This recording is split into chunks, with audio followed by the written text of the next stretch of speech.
Hi, I'm going to present ourselves. I'm Joumana. This is Riccardo. We are co-founders of a design management consultancy called Mirada Madrid, and we're really happy to be here.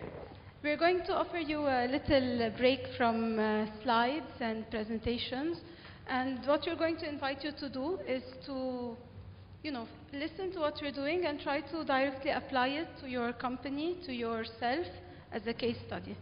Okay, because we really believe that at the end of the day, the importance of places like these, other than the connections, is how can I make it relevant to me? It works very well for someone else, but how can I make it relevant to me? So the first real big question we had when they asked us to be here was, what are we going to say to them? At the very end of the day, we are not user experience experts. We don't do user experience. We don't even do graphic design. I mean, we are very far away from this. And we end up thinking that we are a design management consultant. We always work as a bridge. We bridge business and designers, designers and opportunities, project and business. So why we shouldn't be the bridges today? So we were thinking about your challenges. We try to understand them. I hope we did a good job. We try to think how you think of how people do things, while we normally think why they do it. We are not very much into how they do it because we don't know it. Actually, we hope you know it. But we always try to... Just one little thing. If anyone wants Arabic translation, we have headsets back there again. So just grab a headset and you can get Arabic translation. Thanks. My Arabic is too poor. So why people do things, why people will use apps, will use internet, will use mobiles. Many of you may have come across these acronyms such as SWOT in business or the 4 Ps of marketing. Well, today we try to launch a new one. We hope you will either enjoy it and use it in the future. We're going to try to launch the 3 Ps of user experience. We will be talking about people, we will be talking about platform, and of course we will be talking about pixels. So if we start out with the people, okay? We're all here, we're all people, and part of us says we want to design for us, and part of us knows that we're also providing a service to someone else. So the first question we'd like to invite you to think about is, who are the stakeholders involved in every project we do, okay? So one of them is the users, and all of us have been talking about the users. Other people are the employees that are providing this service or product that we're all talking about, that we're all asking people to engage with. And there's also us as a brand, as a company. What's our tone of voice? One of the, as the guy before us was talking, as George was talking, there are lots of personas, like typical people we work with, that we imagine in our head when we're trying to create a new app, a new website, a way to bridge the existing store with the app, with the hotline, with the face-to-face interaction. And one which we're going to invite you to think about today is the transumer. It's basically a consumer who's always in transition, who's always on the go. And we see it more and more because we don't leave without our mobile phone. We check in whenever we are. When we are bored, we do something. When we are at the airport, we do something. When I'm at home, when I'm sleeping, when I'm awake, even when sometimes I don't want to do something, I have the access, I have the power to do a change, which was not something previously available. And so we have all this new desire, this new need for content that we're facing and that we need to design for. So what will be the role of this technology? At the end of the day, we know that as developers, you have a huge challenge. You have new languages you need to learn every day, new technology you want to acquire. You want to prove that you can do it and you can do it better. But as a user perspective, we find there are 2 challenges.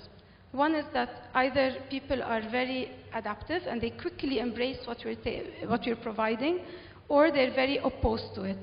Like how many people had a Facebook virtual suicide when they transitioned, when they did the first newsfeed, when they took out a lot of the privacy? it had a reverse reaction. It had a pullback situation. So this is another, invitation. When we're trying to design for the user, when are we just riding a fad, so it's something fashionable now, and when are we actually trying to do something better? So what is the role of tech, and how comfortable are we making our user during this whole journey? And of course, we're going to do that using a certain platform. So right now, all of you are using PC, tablets, mobiles, anything.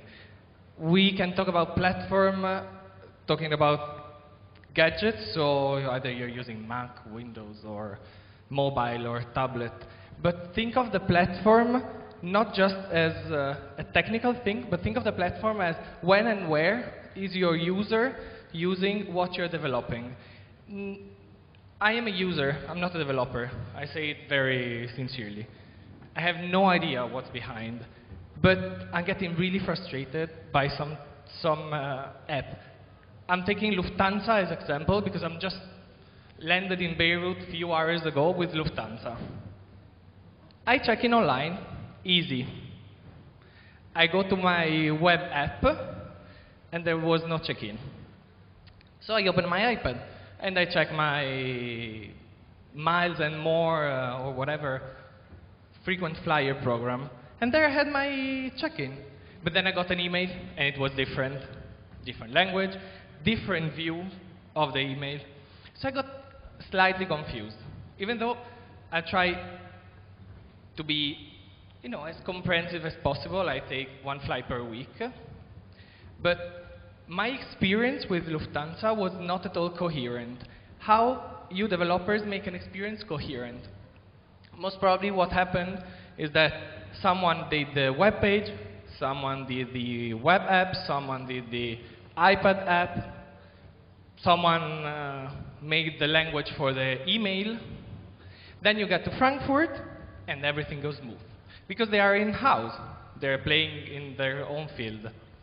So how this affects my experience? How the platform, so when and where I'm using the Lufthansa facilities, the virtual facilities, is affecting me.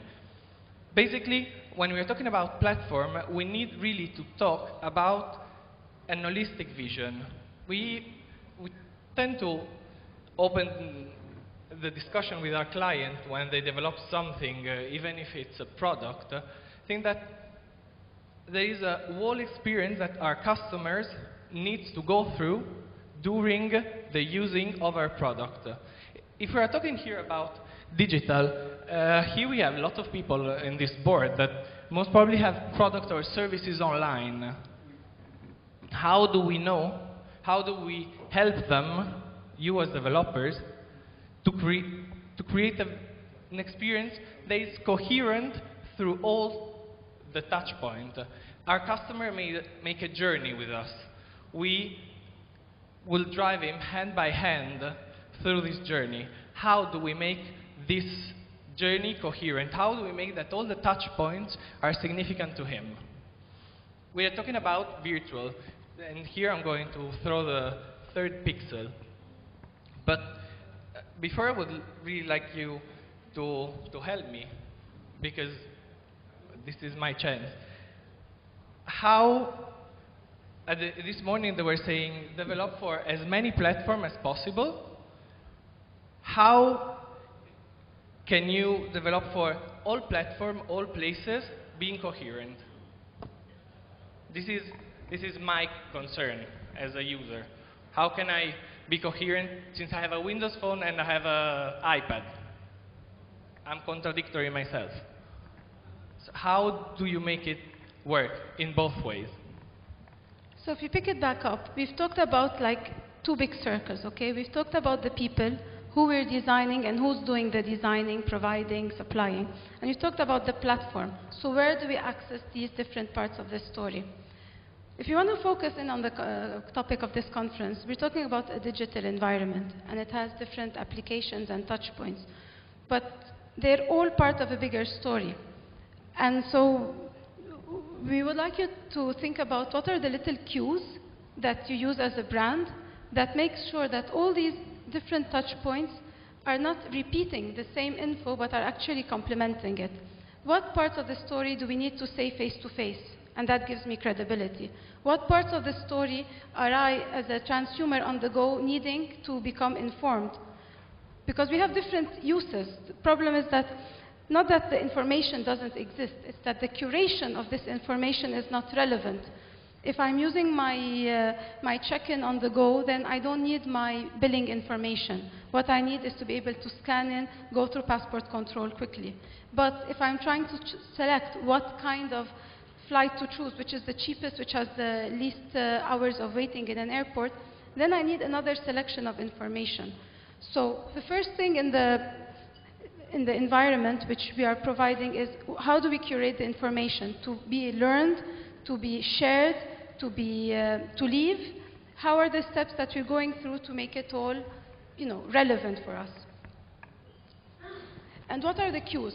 So, are we using a kind of color code? Are we using virtual elements? Are we using an icon that links us to everything? What is the kind of friction we want to create? What's our tone of voice? If I'm here trying to tell you that, you need to apply this to yourself, and I bore you to death with an Excel sheet, then I'm not being coherent. And the less coherent I am, the less trust I create. And my competitor is no longer somewhere far away in China. My competitor is like the next tab away. So how do we create trust? What's our tone of voice? And how can I be authentic? We keep on coming back to curation because it's not for a lack of things.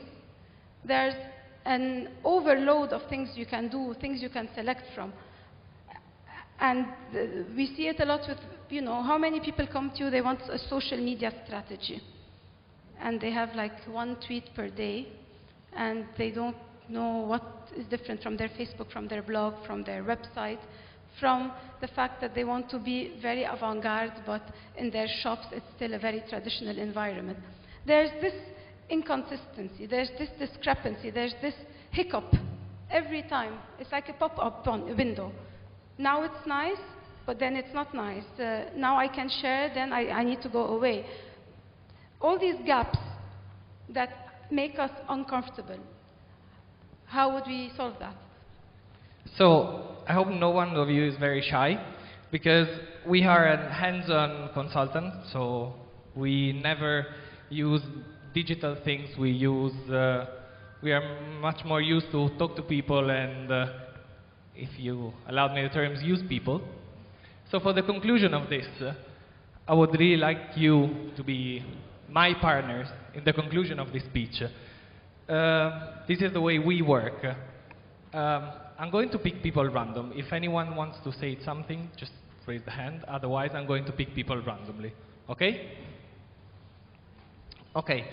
So let's say that these three things, these three P's, are the forces that drives us through the process. Okay?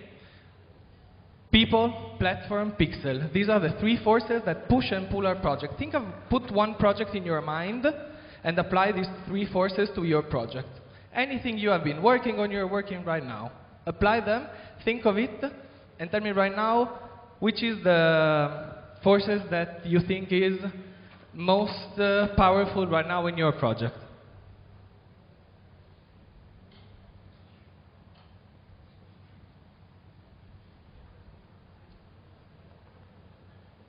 What do you think is right now between people, platform, and pixel? What do you think is the one that forces more in this environment? People. Okay. Why? If I can have a brief answer. People have the decision. Okay. People have the decision. Pull. What about the pixel? How pixel affect us? So how the design queue affect our project?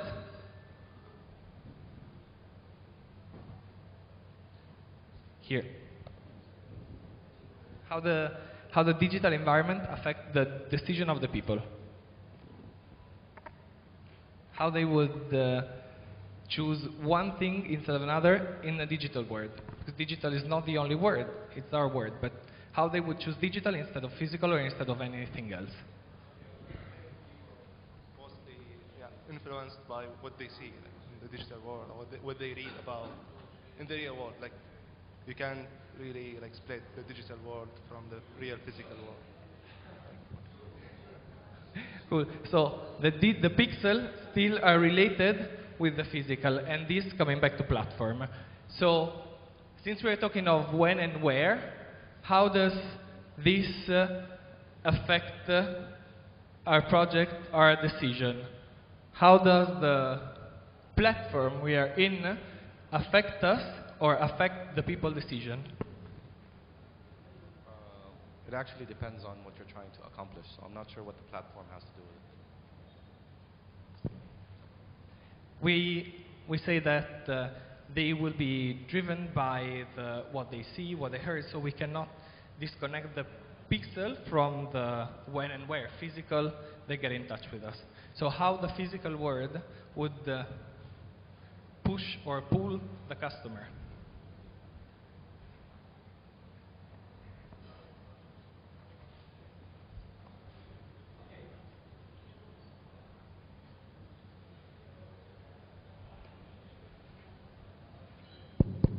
Sorry again.